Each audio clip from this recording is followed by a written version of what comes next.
ఈ అంబటి రాంబాబు, కొడాలి నాని వీళ్ళు అసలు వీళ్ళ గురించి ఏమనుకుంటున్నారు? వీళ్ళకేమైనా మొత్తం ఉందే పోయిందే మొత్తం కావడంలే. కొడాలి నాని ఉపా చట్టం అంటే ఉపా చట్టం అంటాడు, చట్టాన్ని గౌరవించాడు. ఈయన అంబటి రాంబాబు వచ్చిండు పవన్ కళ్యాణ్ సార్కి భుజాలు రెండు రోట వైపు దెబ్బతిన్నాయి కాబట్టి భుజాల శస్త్రచికిత్స కోసము బాంబేకి పోతే ఏదో భుజాలు నొప్పి అంటే బాంబేకి పోతాడు.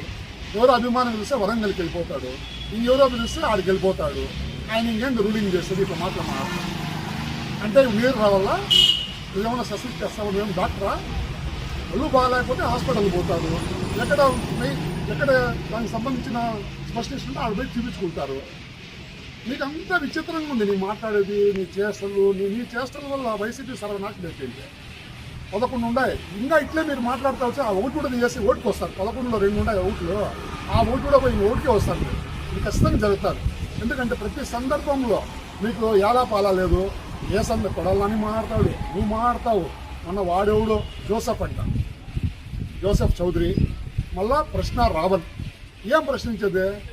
అసలు రావణ్ ప్రశ్నలోనే ఉంది. రావణ్ అంటే ప్రశ్నించే పార్టీ మాది. ప్రశ్నించే పవన్ కళ్యాణ్ గారు కళ్యాణ్ రాముడు. ఆయన కళ్యాణ్ రాముడు కాబట్టి ఈరోజు ఆంధ్రప్రదేశ్ ఎక్సలెంట్గా డెవలప్ అవుతా ఉంది. ఈరోజు 19th ప్లేస్లో ఉండింది, ఇప్పుడు 2nd ర్యాంక్ వచ్చింది. 2nd ర్యాంక్ తెచ్చినాడంటే పవన్ కళ్యాణ్ గారు గ్రేట్నెస్ అది.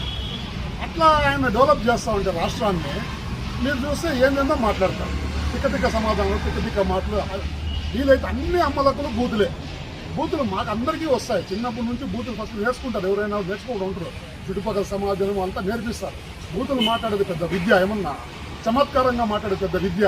సెటైర్లు వేసేది పెద్ద విద్య కాదు. బూతులు మాట్లాడేది పెద్ద విద్య కాదు, పెద్ద రాజకీయం కాదు. నువ్వు ప్రజలకు మంచి చేసి చూపించు, రాష్ట్రానికి డెవలప్మెంట్ చేసి చూపించు. దాంట్లో ఒప్పుకుంటారు ప్రజలు. లేదంటే అత్తపాతానికి తొక్కతా మంది తొక్కినాడు ఇంకా బుద్ధి రావాలి. ఇంకా మీరు ఈ జీవితం అంతా సెటైర్లకే సరిపోతారు తప్ప ప్రజా జీవితాలు మీరు పనికిరారు. నేను అందరూ తెలియజేస్తున్నాం. ఇంకేమైనా మానుకోండి, మాటలు మంచిగా మాట్లాడడం నేర్చుకోండి అని చెప్పి తెలియజేస్తున్నాం. జై జనసేన, జై పవన్ కళ్యాణ్.